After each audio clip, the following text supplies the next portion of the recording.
وہ جو بھی کرتے ہیں مجھے پرواہ نہیں ہے، بس مجھے ان کے ساتھ نہیں جانا ہے۔ آنسو پھر اس کی آنکھ سے بہنے لگے، جسے دیکھ کر عہد نے نرمی سے اس کے آنسو صاف کیے۔ ہر لڑکی کو جانا پڑتا ہے روحیہ، ہاں تمہارے جانے کا طریقہ تھوڑا مختلف ہے، لیکن یہ کوئی انوکھا کام نہیں ہے۔ بھروسہ ہے بھائی پر؟ روتے روتے اس نے اپنا سر سہمتی میں ہلا دیا۔ تو پھر اسے قائم رکھو، میں تمہارے لیے کچھ غلط تھوڑی کروں گا۔ اس کے ماتھے پر اپنے ہونٹ رکھ کر وہ اس کے کمرے سے چلا گیا۔ اس کے جانے کے بعد روحیہ نے اپنی آنکھیں بند کر لی۔ اسے اپنے بھائی پر بھروسہ تھا، لیکن جہان زیب پر نہیں۔ اس کے تو نام سے بھی اسے خوف آ رہا تھا۔ گھر میں جہان زیب کی اتنی عزت دیکھ کر اسے اپنا وہاں بیٹھنا مشکل لگ رہا تھا۔ اسے نہیں یاد تھا کبھی اسے اس گھر میں اتنی عزت ملی ہو۔ پہلے اتنی مشکل سے گھر والوں کی خفگی کو دور کیا تھا، لیکن جہان زیب کو دیکھ کر ان سب کی جو تھوڑی بہت ناراضگی دور ہوئی تھی وہ بھی واپس بڑھ گئی، کیونکہ اس نے یہ نہیں بتایا تھا کہ وہ سیاست دان تیمور کاظمی کا بیٹا ہے۔ بہت سویٹ ہے تمہارے گھر والے، اس نے عہد کے کان میں سرگوشی کی۔ ہاں، یہ ساری سویٹنس صرف تمہارے لیے ہی رکھی تھی۔ تھوڑی دیر وہاں بیٹھ کر اب اسے گھر جانے کی جلدی تھی۔ بیٹھ جاؤ بیٹا، حریم بس کھانا لگا رہی ہے، کھا کر جانا نہیں۔ اس کی ضرورت نہیں ہے مجھے، ایک کام سے جانا ہے، انشاءاللہ پھر کسی دن ضرور کھاؤ گا، ابھی مجھے جلدی ہے۔ اس کے کہنے پر زہرہ بیگم نے حریم کو اشارہ کیا، جو ان کا اشارہ سمجھتے ہی روحیہ کے کمرے کی طرف اسے لینے چلی گئی، لیکن 2 منٹ بعد ہی وہ پریشانی سے انگلیاں مروڑتی ہوئی واپس وہاں آئی۔ وہ ماں، روحیہ دروازہ نہیں کھول رہی ہے۔ اس کے کہنے پر سب نے اس کی طرف دیکھا۔ کمرے کی چابی کہاں ہے؟ سوال جہان زیب کی طرف آیا تھا، جسے سن کر وہ تیزی سے کمرے کی چابی لینے کے لیے بھاگ گئی اور چابیاں لا کر عہد کو دے دی۔ لیکن عہد کے دروازہ کھولتے ہی خالی کمرہ دیکھ کر سب پریشان ہو چکے تھے۔ کس نمبر 14 روحیہ کہاں گئی؟ حریم نے واش روم کا دروازہ کھٹکھٹایا، لیکن اندر سے کوئی جواب نہیں ملا۔ اس نے دروازہ کھول کر دیکھا، واش روم خالی تھا۔ ان سب کے پریشان چہرے دیکھ کر وہ اپنے دونوں ہاتھ باندھ کر اطمینان سے دیوار سے ٹک لگا کر کھڑا ہو گیا۔ حسین، روحیہ کہاں گئی ہے؟ زہرہ بیگم نے پریشانی سے اپنے شوہر کو پکارا۔ میں باہر دیکھ کر آتی ہوں، کیا پتہ وہاں ہو، جلدی جلدی میں کہہ کر حریم وہاں سے جانے لگی۔ لیکن سب جانتے تھے کہ وہ باہر نہیں ہوگی، کیونکہ جب سے وہ گھر آئی تھی اپنے کمرے میں ہی بند تھی۔ اس کی ضرورت نہیں ہے، وہ یہیں پر موجود ہے۔ جہان زیب کی سنجیدہ آواز پر اس کے باہر جاتے قدم رکے۔ کہاں ہے وہ؟ یہاں ہمیں تو نہیں دکھ رہی ہے، عہد نے اس کے قریب آ کر کہا، جس پر اس نے گھور کر اسے دیکھا۔ آنکھوں کا استعمال کرتے تو دکھ جاتی۔ بیڈ کے قریب جا کر اس نے بیڈ کے نیچے سے اس کا پام کھینچ کر اسے نکالا اور اس کے باہر نکلتے ہی وہ جلدی سے کھڑی ہوئی، وہ جبکہ سب حیرت سے اسے دیکھ رہے تھے۔ روحیہ، یہ کیا بچوں والی حرکت ہے؟ سب سے پہلے زہرہ بیگم کی صدمے سے بھری آواز نکلی۔ مجھے ان کے ساتھ نہیں جانا ہے، کان کھجلاتے ہوئے اس نے بدبداتے ہوئے کہا، جسے اور کوئی نہ سہی لیکن قریب کھڑا جہان زیب ضرور سن چکا تھا۔ اسے پتا تھا کہ وہ اسے لینے آیا ہے، اس لیے اس کے آتے ہی وہ بیڈ کے نیچے چھپ چکی تھی، لیکن وہاں چھپنے کا بھی کوئی فائدہ نہیں ہوا۔ ویڈیو بھول گئی ہو تو دوبارہ دکھاؤ۔ اپنے چہرے پر ہاتھ پھیر کر اس نے ہلکی سی سرگوشی کی، جسے سن کر روحیہ نے ڈر کر اس کی طرف دیکھا۔ اس کی دکھائی ہوئی وہ ویڈیو پھر سے اس کے ذہن میں چلنے لگی۔ ٹھیک ہو میرا بچہ؟ کیا ہوا ہے؟ وہاں کیوں چھپی تھی؟ حسین صاحب نے اسے اپنے قریب بلا کر پیار سے کہا، جس پر ایک نظر جہان زیب پر ڈال کر وہ ان کے سینے سے لگ گئی، لیکن کچھ کہا نہیں تھا۔ وہ کہہ بھی کیا سکتی تھی؟ شاید اسے اسی فیصلے پر راضی رہنا تھا۔ یقیناً یہی رب کی رضا تھی جس پر اسے راضی رہنا تھا۔ ان کے گھر پہنچتے ہی ملازم بھاگتا ہوا جہان زیب کے قریب آیا، جیسے وہ اسی کا انتظار کر رہا تھا۔ سر، وہ تیمور سر آ گئے ہیں، اسٹڈی روم میں آپ کا انتظار کر رہے ہیں۔ ملازم کو جانے کا اشارہ کر کے اس نے اپنے پیچھے نظریں جھکا کر کھڑی روحیہ کو دیکھا۔ جس کمرے میں پہلے تمہیں رکھا تھا وہاں جاؤ، میں تھوڑی دیر میں آ رہا ہوں، اور رونے مت بیٹھ جانا۔ اس کا گال تھپا کر وہ وہاں سے اسٹڈی روم میں چلا گیا۔ اس خاموش ماحول میں وہ آرام سے اس کے دور جاتے جوتوں کی ٹک ٹک سن سکتی تھی، لیکن اس کمرے میں جانے کے بجائے وہ ملازم سے اسٹڈی کا راستہ پوچھ کر اس طرف چلی گئی، کیونکہ جہان زیب بھی وہیں گیا تھا۔ اسٹڈی کے قریب پہنچتے ہی اس کے اندر سے کسی کی غصے سے دہاڑتی آواز سنائی دی۔ یہ کیا حرکت کی ہے تم نے؟ کیا کیا ہے میں نے؟ داد مجھے بتا چکا ہے، تو پوچھ کیوں رہے؟ تمہاری حرکت کے بارے میں جاننا چاہ رہا تھا۔ جانتے بھی ہو کیا کیا ہے تم نے؟ نکاح کیا ہے میں نے۔ نکاح ایسے ہوتا ہے جیسے تم نے کیا ہے؟ میرے خیال سے نکاح تو ایسے ہی ہوتا ہے۔ ایسے نہیں ہوتا کیا؟ اس کے پوچھنے پر تیمور صاحب نے بمشکل اپنے غصے کو صبر کیا۔ تمہیں اندازہ نہیں ہے جہان زیب، اگر یہ بات میڈیا میں پھیلی تو کیا بونڈر طوفان مچ جائے گا۔ میری بلا سے مچ جائے، آئی ڈونٹ کیئر۔ اس نے لاپرواہی سے کندھے اچکا کر کہا، تمہاری یہی لاپرواہی مجھے بری لگتی ہے۔ نکاح کی مبارکباد دینے کے بجائے آپ مجھ پر غصہ ہو رہے ہیں۔ یہی خیال کر لیجیے کہ آپ کی بہو باہر کھڑی ہے۔ اس کے کہنے پر تیمور صاحب کے ساتھ ساتھ باہر کھڑی روحیہ بھی چونکی۔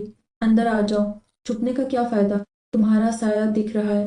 گہرا سانس لے کر وہ چھوٹے چھوٹے قدم لیے اندر کمرے میں چلی گئی اور اسے دیکھتے ہی تیمور صاحب نے غصے سے جہان زیب کو دیکھا۔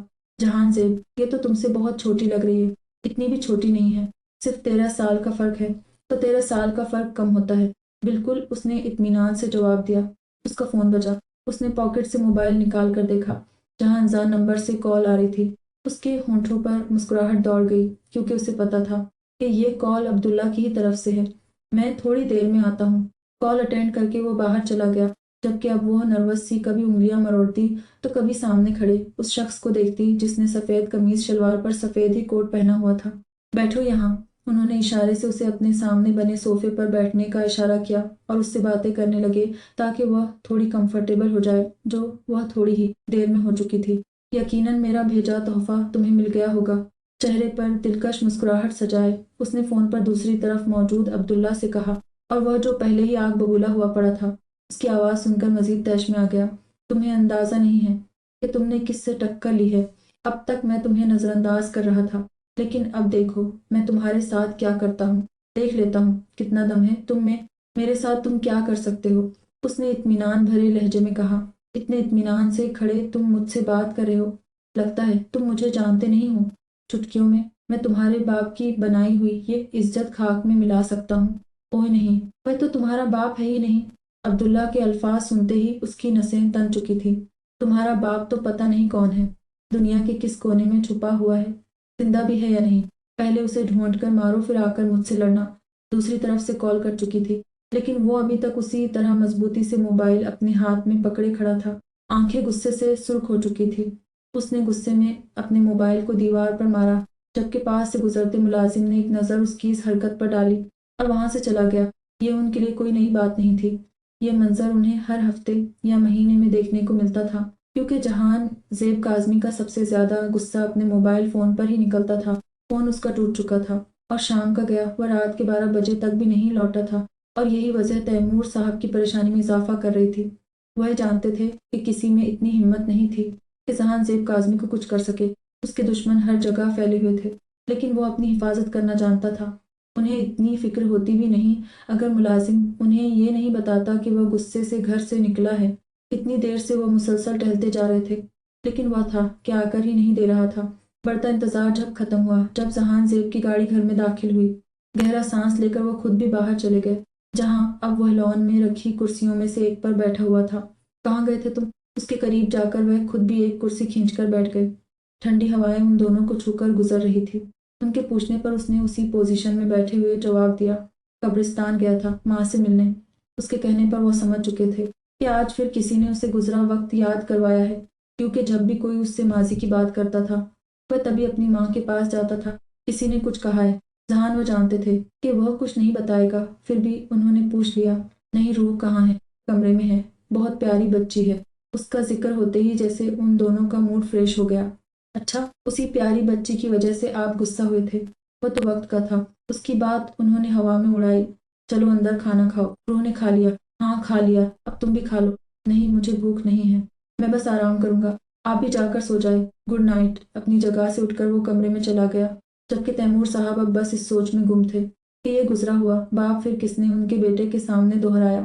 وہ جو مزہ سے ٹی وی دیکھ رہی تھی، اس کے کمرے میں داخل ہوتے ہی چہرے کی مسکراہٹ غائب ہو گئی۔ جہان زیب نے ایک نظر ٹی وی کی طرف دیکھا جہاں کامیڈی ڈرامہ چل رہا تھا، اور جا کر اس کے قریب صوفے پر بیٹھ گیا۔ اس کے بیٹھتے ہی روحیہ وہاں سے اٹھ کر جانے لگی۔ جب اس کا ہاتھ پکڑ کر جہان زیب نے اپنی جانب کھینچ کر اسے اپنی گود میں بٹھا لیا۔ کہاں جا رہی ہو؟ وہ مجھے سونا ہے، بہت مزہ آ رہی ہے، شور گھر سے باہر تھا، اس کی فکر کرنے کے بجائے تم یہاں ڈرامے دیکھ رہی ہو تو پلیز چھوڑے۔ روحیہ نے اس کی گود سے اٹھنا چاہا، لیکن اس کی گھورتی آنکھیں دیکھ کر خاموشی سے نظریں چکا کر بیٹھی رہی۔ اس کی صدا پر جہان زیب کو بے ساختہ اس پر پیار آیا۔ اس کا چہرہ اپنے قریب کر کے جہان زیب نے اس کی گردن پر نرمی سے اپنے ہونٹ رکھ دیے۔ یہ کیا کر رہے ہیں؟ پلیز دور رہیں۔ اس کے مضبوط سینے پر ہاتھ رکھ کر روحیہ نے اسے خود سے دور کرنا چاہا، جبکہ اس کی اس حرکت پر جہان زیب نے اپنا چہرہ اس کی گردن سے نکال کر اسے دیکھا۔ جہاں آنکھوں میں ناسمجھی کا تاثر لیے وہ اسے دیکھ رہی تھی۔ میں وہ کر رہا ہوں جو ایک شوہر اپنی بیوی کے ساتھ کرتا ہے۔ کیا کرتا ہے؟ تم میری سوچ سے زیادہ معصوم ہو اور میں چاہتا ہوں تم ہمیشہ ایسی ہی رہو۔ اس کے ماتھے پر اپنے ہونٹ رکھ کر اس نے روحیہ کی پیشانی کو اپنی پیشانی سے جوڑ دیا۔ بس اس بات کا دھیان رکھنا کہ جن جذبات کو میں نے دبایا ہوا ہے وہ باہر نہ نکلیں۔ تمہاری نازک جان میری شدتیں سہ نہیں پائے گی، اور اس طوفان کو مت جگانا جسے تم جھیل نہیں سکتی ہو۔ بات سمجھ آئی۔ ویسے تو اس کی کہی بات کا ایک لفظ بھی اسے سمجھ نہیں آیا تھا، لیکن اس کی گرفت سے نکلنے کے لیے اس نے جلدی جلدی اپنا سر سہمتی میں ہلا دیا۔ ویری گڈ، اب جا کر سو جاؤ۔ اس کے آزادی دیتے ہی وہ بیڈ پر جا کر کمبل میں چھپ کر لیٹ گئی۔ اس کی اس حرکت کو دیکھتے ہی جہان زیب کے ہونٹ مسکرا اٹھے۔ ٹی وی آف کر کے وہ چینج کرنے کے لیے واش روم میں چلا گیا۔ چینج کرنے کے بعد اس کا ارادہ اب سونے کا تھا۔ کمبل ہٹا کر اس نے اپنی معصوم بیوی کو دیکھا، جو سوئی تو نہیں تھی، لیکن اس سے بچنے کے لیے اپنی آنکھیں بند کر کے سونے کا دکھاوا ضرور کر رہی تھی۔ بیڈ پر لیٹ جہان زیب نے روحیہ کو کمر سے تھاما اور اس کا نازک وجود خود پر لٹا لیا، جبکہ اس کی اس حرکت پر اس نے ہڑبڑا کر آنکھیں کھولی۔ یہ کیا؟ اس نے اس کے اوپر سے اترنا چاہا، لیکن اس سے پہلے ہی اس کی کمر پر اپنی گرفت سخت کر کے جہان زیب اس کی اس حرکت کو روک چکا تھا۔ سو جاؤ، دے دیکھیں، پلیز چھوڑے مجھے، آپ ایسے سو نہیں پائیں گے۔ وہ اسے یہ نہیں کہہ سکی کہ اس طرح کی پوزیشن میں وہ کمفرٹیبل ہو کر سو نہیں پائے گی۔ تمہیں اندازہ نہیں ہے اس طرح میں کتنا پرسکون ہو کر سوں گا۔ اب تم بھی سو جاؤ، روح۔ اس کا سر اپنے سینے پر رکھ کر اس نے سائڈ ٹیبل پر رکھا لیمپ آف کر دیا۔ کمرے میں موجود اس آخری روشنی کے بند ہوتے ہی کمرہ اندھیرے میں ڈوب گیا، جبکہ اس کی اس حرکت پر اس نے اس کے سینے پر رکھا سر دوبارہ اٹھایا۔ پلیز لائٹ کھول دے، مجھے اندھیرے سے ڈر لگتا ہے۔ ڈرنے کی کیا ضرورت ہے؟ آنکھیں بند کر کے سو جاؤ، میں تمہارے ساتھ ہوں نا۔ اس کا سر دوبارہ سینے پر رکھ کر اس نے روحیہ کے بالوں پر اپنے ہونٹ رکھے اور خود بھی سکون سے آنکھیں موند لی۔ حل نمبر 15۔ نیند سے بھری آنکھیں کھول کر اس نے اپنے سونے کی جگہ کو دیکھا، جہاں ابھی بھی وہ اسے اپنی باہوں میں بھرے پرسکون ہو کر سو رہا تھا۔ اسے سوتا دیکھ کر وہ جلدی سے بیڈ سے اترنے لگی، لیکن اس سے پہلے وہ اس کا ہاتھ پکڑ کر اسے دوبارہ اپنی قید میں لے چکا تھا۔ کہاں جا رہی ہو؟ نیند سے بھری آنکھیں کھولے وہ اسے دیکھ رہا تھا۔ مجھے واش روم جانا تھا، اس نے ڈرتے ہوئے کہا۔ مجھ سے ڈرنا چھوڑ دو، نفرت ہوتی ہے مجھے اس لمحے سے جب تم مجھ سے ڈرتی ہو۔ اس نے روحیہ کے چہرے پر اڑتی لٹوں کو کان کے پیچھے کیا۔ کیوں ڈرتی ہو مجھ سے؟ مجھے آپ سے ڈر لگتا ہے، مجھے آپ کے ساتھ نہیں رہا۔ اس کے بالوں میں ہاتھ پھنسا کر جہان زیب نے اس کا چہرہ خود کے بے حد قریب کر لیا، جس کے باعث اس کی بات ادھوری رہ گئی، کیونکہ روحیہ کو اب کچھ کہنا مشکل لگ رہا تھا۔ رہنا تو اب تمہیں میرے ساتھ ہی ہے، چاہے زبردستی رہو یا راضی ہو کر رہو۔ اس کے غصے سے کہنے پر اس نے ڈر کر سختی سے اپنی آنکھیں بند کر لی اور جہان زیب کی نظر اس کے نرم ہونٹوں پر ٹھہر گئی۔ اس نے اپنا انگوٹھا اس کے نرم ہونٹوں پر پھیرا۔ روح، آنکھیں کھولو۔ روحیہ، اس نے آنکھیں بند کی وہی کہا، جبکہ اس کی اس حرکت پر جہان زیب مسکرا اٹھا۔ روحیہ، تم دنیا کے لیے ہو، میرے لیے تو تم روح ہو، جہان زیب کی روح۔ نرمی سے اس کے ہونٹوں کو چھو کر وہ پیچھے ہٹا اور اسے اپنی باہوں میں اٹھائے واش روم میں لے گیا۔ مجھے چینج کرنا ہے، لیکن میرے پاس کپڑے نہیں ہیں۔ جہان زیب کاظمی اپنے سے جڑے لوگوں کی ہر چیز کا خیال رکھتا ہے۔ اسے اپنی گود سے اتار کر اس نے اپنی وارڈروب کے ساتھ بنی وہ دوسری وارڈروب کھولی، جس میں سارے لیڈیز ڈریس تھے۔ ہلکے نیلے رنگ کی فراک نکال کر اس نے روحیہ کو تھمائی۔ یہ سارے میرے لیے ہے، اس نے حیرت سے ان سارے کپڑوں کو دیکھتے ہوئے کہا۔ ہاں، تمہارے گھر جانے کے بعد میں نے تمہارے لیے کچھ شاپنگ کی تھی۔ ابھی چینج کرو، پھر ناشتے کے بعد ساری چیزیں دیکھ لینا، پسند آئے تو ٹھیک، نہیں آئے تو بھی پہن لینا، کیونکہ یہ میں تمہارے لیے لایا ہوں۔ وارڈروب بند کر کے وہ واش روم سے باہر چلا گیا۔ آپ نے کل بتایا نہیں تھا؟ واش روم سے باہر نکلتے ہی اس نے جہان زیب کے قریب آ کر کہا۔ کیا نہیں بتایا تھا؟ یہی کہ ہر شوہر بیوی کے ساتھ کیا کرتا ہے۔ مجھے امید تھی تم صبح اٹھ کر یہ سوال ضرور پوچھو گی، اس لیے تمہاری وارڈروب میں نے پہلے ہی وہ چیز رکھ دی جو تمہیں یہ بات سمجھا دے۔ میں دیکھ کر آتی ہوں۔ ایکسائٹیڈ ہو کر وہ دوبارہ واش روم میں جانے لگی، جب جہان زیب نے اس کا ہاتھ تھام لیا۔ ابھی ناشتہ کرنے چلو، اسے بعد میں دیکھنا۔ اسے لے کر وہ کمرے سے نکل گیا۔ ناشتے کی پوری ٹیبل بھری ہوئی تھی، جہاں الگ الگ چیزیں رکھی ہوئی تھی، سوائے اس چیز کے جسے وہ ناشتے میں کھاتی تھی۔ کیا کوئی آنے والا ہے؟ نہیں، تو پھر اتنا سب کس لیے؟ اس نے کھانے کی الگ الگ چیزوں سے سجی ڈائننگ ٹیبل کی طرف اشارہ کیا۔ کیونکہ آج تمہارا اس گھر میں پہلا ناشتہ ہے، لیکن میں یہ نہیں کھاتی ہوں، تو میری جان کو کیا کھانا ہے؟ کارن فلیکس۔ اس کی معصومیت سے کہنے پر جہان زیب کو اس پر ٹوٹ کر پیار آیا، لیکن فی الحال اپنا پیار دکھا کر وہ اس نازک جان کو مشکل میں نہیں ڈالنا چاہتا تھا۔ ناشتے کے فوراً بعد وہ جہان زیب کے کمرے میں موجود واش روم میں گئی، کیونکہ وارڈروب وہیں پر موجود تھی۔ جہان زیب نے وارڈروب میں کیا رکھا ہے تھا، یہ جاننے کا تجسس اسے بیٹھنے ہی نہیں دے رہا تھا۔ وارڈروب کھولتے ہی اس کی نگاہ وہاں رکھے گفٹ بیگ پر گئی، جسے اٹھا کر وہ کمرے میں آ گئی۔ اس نے بیگ میں ہاتھ ڈال کر اس چیز کو نکالا۔ وہ انگلش کی 2 کتابیں تھیں، اس نے حیرت سے ایک کتاب کو اٹھا کر کھولا، لیکن جیسے جیسے وہ اسے پڑھتی جا رہی تھی آنکھیں حیرت سے بڑی ہوتی جا رہی تھی۔ چھی، ایسی کتابیں کون لکھتا ہے؟ اس نے جلدی سے اس کتاب کو بند کیا اور دوسری کھولی جو پہلی والی سے زیادہ کھلے لفظوں میں لکھی ہوئی تھی۔ سرخ ہوتے گالوں کے ساتھ اس نے وہ کتاب بند کر دی، جبکہ دل الگ ہی انداز میں دھڑک رہا تھا۔ تو کیا یہ ہوتا ہے میاں بیوی کا رشتہ؟ کیا اس کے ساتھ بھی یہی سب ہوگا؟ دھڑکتے دل کے ساتھ اٹھ کر وہ کمرے سے باہر بھاگ گئی۔ باہر لان میں آ کر وہ چیئر پر بیٹھ گئی۔ کرنے کے لیے کچھ تھا نہیں اور بوریت حد سے زیادہ ہو رہی تھی۔ سنو، تمہارے سر کب آئیں گے؟ اس نے وہاں کھڑے ملازم کو اپنے پاس بلا کر پوچھا۔ وہ تو گھر پر ہی ہے۔ کہاں پر ہے؟ اندر ہی ہے میم۔ ملازم کے بتانے پر اس نے اسے جانے کا اشارہ کیا اور اٹھ کر خود اندر جانے لگی، لیکن اس سے پہلے ہی نظر لان کے دوسری طرف بنے اس بڑے سے دروازے پر گئی۔ ایک نظر باہر دروازے پر کھڑے گارڈز پر ڈال کر اس نے کمرے کا دروازہ کھولا جہاں نیچے جانے کے لیے سیڑھیاں بنائی ہوئی تھی۔ دروازہ بند کر کے وہ نیچے کی طرف جانے لگی جب کسی کے چیخنے کی آواز اس کے کانوں میں پڑی۔ اس کے چلتے قدم خوف سے رک گئے۔ پہلے سوچا واپس چلی جائے، لیکن اگر کوئی مصیبت میں ہوا تو اسے بچانا تو چاہیے نا۔ یہی سوچ کر وہ نیچے چلے آئی جہاں آمنے سامنے الگ الگ کمرے بنے ہوئے تھے اور ساروں کے دروازے بند تھے، جبکہ چیخوں کی آواز کس کمرے سے آ رہی تھی یہ اسے صاف پتہ چل رہا تھا۔ اس نے دھڑکتے دل کے ساتھ وہ دروازہ کھولنا چاہا، لیکن اس سے پہلے ہی وہ دروازہ کھل چکا تھا اور اس کا دل جو پہلے ہی تیز تیز دھڑک رہا تھا اب مزید تیز رفتار پکڑ چکا تھا۔ سامنے ہی جہان زیب کھڑا غصے سے اسے گھور رہا تھا۔ یہاں کیا کر رہی ہو تم؟ اس نے غصے سے دانت پیستے ہوئے کہا، جبکہ وہ اس کی سن ہی کہاں رہی تھی۔ وہ تو اسے اور اس کے پیچھے موجود اس منظر کو دیکھ رہی تھی جہاں جہان زیب کے کپڑوں پر خون لگا ہوا تھا۔ خون کے قطرے اس کی گردن پر بھی موجود تھے۔ اس کے ہاتھ میں تولیہ تھا جس پر خون لگا ہوا تھا۔ خود اس کے اپنے ہاتھوں پر بھی خون لگا ہوا تھا جنہیں یقیناً وہ تولیے سے صاف کر رہا تھا، جبکہ اس کے پیچھے موجود کرسی پر بندھے اس آدمی کی حالت دیکھ کر اس کا خوف مزید بڑھتا جا رہا تھا۔ وہ وہاں سے بھاگنا چاہتی تھی، لیکن قدم خوف سے زمین پر چپک چکے تھے اور اگلے ہی لمحے وہ ہوش و حواس سے بیگانہ ہو چکی تھی۔ قسط نمبر 16 اپنے پاس کسی کی موجودگی کا احساس ہوتے ہی اپنی بند آنکھوں کو کھولے بنا وہ اس وجود کے ساتھ چپک گئی۔ ماں نہیں، ماں کا داماد۔ اس کی آواز سنتے ہی اس نے خوف زدہ ہو کر آنکھیں کھولی۔ سب سے پہلی نظر جہان زیب پر گئی جو اسے ہی دیکھ رہا تھا۔ اس کے کپڑے اب تبدیل ہو چکے تھے، ہاتھ بھی صاف تھے، لیکن اسے ابھی بھی ایسا لگ رہا تھا جیسے ابھی تک جہان زیب کے ہاتھوں پر وہ خون لگا ہوا ہے۔ وہ جلدی سے بیڈ سے اترنے لگی۔ جب اس کی اس حرکت کو دیکھتے ہوئے جہان زیب نے اسے بیڈ پر دوبارہ دھکا دیا اور اس کے دونوں ہاتھ قید کر کے اس کے اوپر جھک گیا۔ کہاں جا رہی ہو؟ چھوڑے مجھے۔ اس کی آنکھیں بھیگ چکی تھی اور اس کی گرفت میں موجود وہ اپنے ہاتھ چھڑانے کی کوشش کر رہی تھی۔ کتنی بار کہا کہ مجھ سے مت ڈرا کرو۔ آپ نے اس آدمی کو مارا تھا، میں نے خود دیکھا تھا، وہ مرا ہوا تھا اور آپ کے ہاتھ پر خون لگا ہوا تھا۔ آپ نے ہمنا کے بھائی کی طرح اسے بھی مار دیا۔ ہاں، مار دیا میں نے اسے، کیونکہ میں ایک درندہ ہوں اور یہی میرا کام ہے۔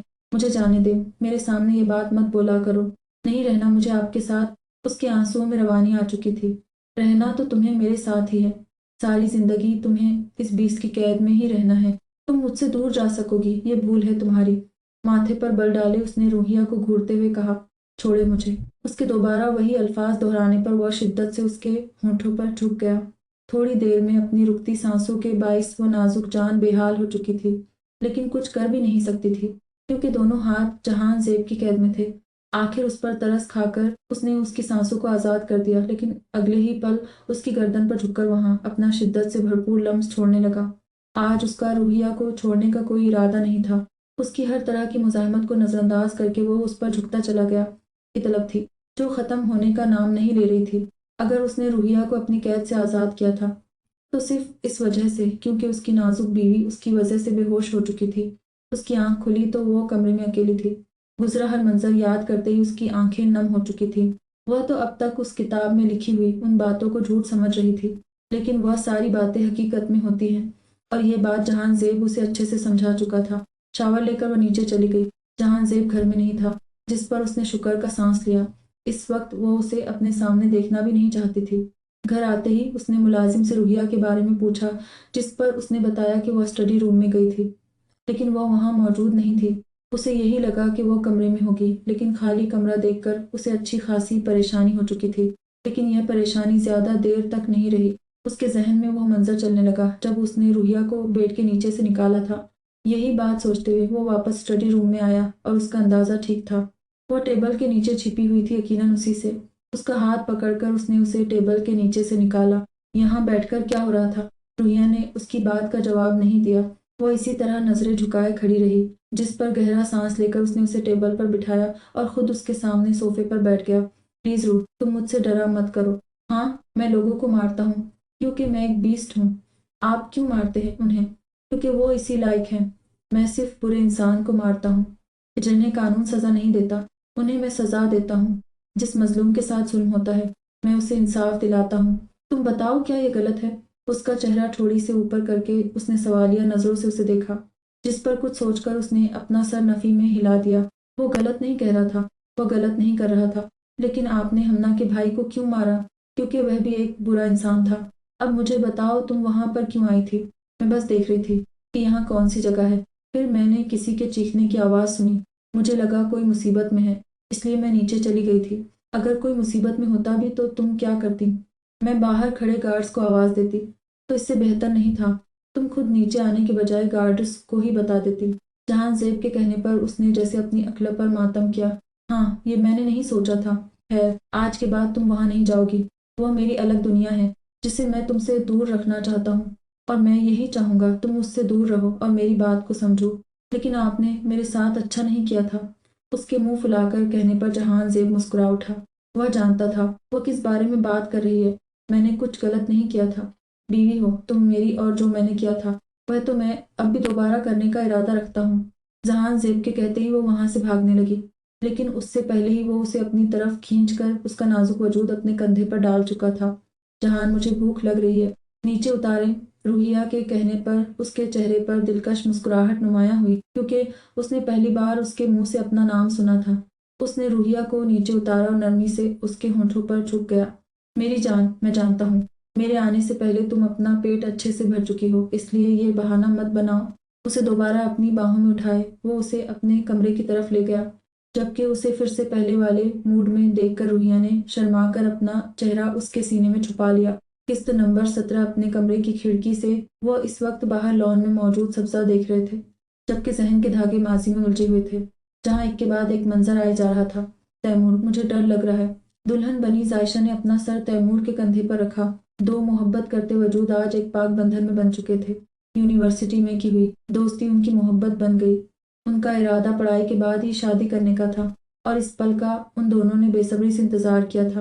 لیکن اب جب وہ وقت آ گیا تھا تو انہیں کہیں سے بھی اپنی بیوی کے چہرے پر وہ خوشی نہیں مل رہی تھی جو اس وقت کا ذکر کرتے ہی ہمیشہ اس کے چہرے پر آ جاتی تھی۔ کیوں ڈر لگ رہا ہے؟ میں نے ایک برا خواب دیکھا۔ میں نے دیکھا کہ میں آپ سے دور جا رہی ہوں۔ زائشہ، تم اپنے خواب کی وجہ سے ہمارا اتنا بڑا دن خراب کر رہی ہو۔ وہ بس ایک خواب ہی تو تھا، ٹوٹ گیا۔ اب اس خواب کے اثر سے باہر نکلو اور تھوڑا دھیان میری طرف بھی دو۔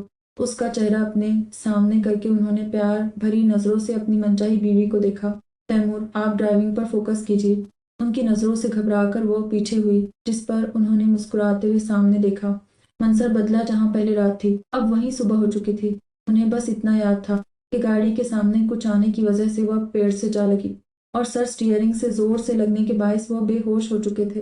جو چیز گاڑی کے سامنے آئی تھی وہ کیا تھی یہ انہیں یاد نہیں تھا۔ یاد تھا تو بس اتنا کہ وہ اپنی بیوی کے ساتھ موجود تھے۔ بیوی، زائشہ کا خیال آتے ہی گھبرا کر انہوں نے اس سیٹ کی طرف دیکھا جہاں پر پہلے زائشہ موجود تھی، لیکن اب وہاں زائشہ نہیں تھی، وہ جگہ خالی تھی۔ منظر بدلا، وہ بھاگتے ہوئے اپنی باہوں میں موجود اپنی ایک دن کی دلہن کو لے کر ہاسپٹل میں داخل ہوئے اور ڈاکٹر کو آواز دے کر جلدی سے اس کا ٹریٹمنٹ کرنے کو کہا۔ جس راستے پر وہ لوگ تھے وہیں سے تھوڑے فاصلے پر ایک جنگل ملا تھا، جہاں سے انہیں اپنی بیوی اس حالت میں ملی تھی کہ ان کا دل ہزار ٹکڑوں میں بن چکا تھا۔ 2 دن بعد زائشہ کو ہوش آیا تھا، لیکن اس کی زبان سے ایک لفظ نہیں نکلا تھا۔ ڈسچارج ہو کر گھر میں آنے کے بعد بھی وہ رونے کے سوا کچھ نہیں کرتی تھی، جبکہ تیمور کے پاس اب اس کے لیے کوئی تسلی بھرا جملہ بھی نہیں تھا۔ لیکن آخر کب تک وہ اسے ایسے روتے ہوئے دیکھ سکتے تھے؟ زائشہ، اس کے قریب بیٹھ کر تیمور نے نرمی سے زائشہ کے آنسو صاف کیے۔ آپ مجھے چھوڑ دیں گے تیمور؟ اس کی بات سن کر تیمور نے حیرت سے اپنی جان سے عزیز بیوی کو دیکھا۔ نہیں، میں تمہیں نہیں چھوڑوں گا، تم جان ہو میری، میں کیسے تمہیں چھوڑ سکتا ہوں؟ آپ سچ میں مجھے نہیں چھوڑیں گے؟ زائشہ، بھول جاؤ ان گزرے لمحوں کو، ہم اپنی نئی یادیں بنائیں گے جہاں بس تم اور میں ہوں گے۔ تیمور نے اس کے بھیگے گال صاف کیے اور اسے اپنے سینے سے لگا لیا، لیکن یہ خوشی بھی عارضی تھی۔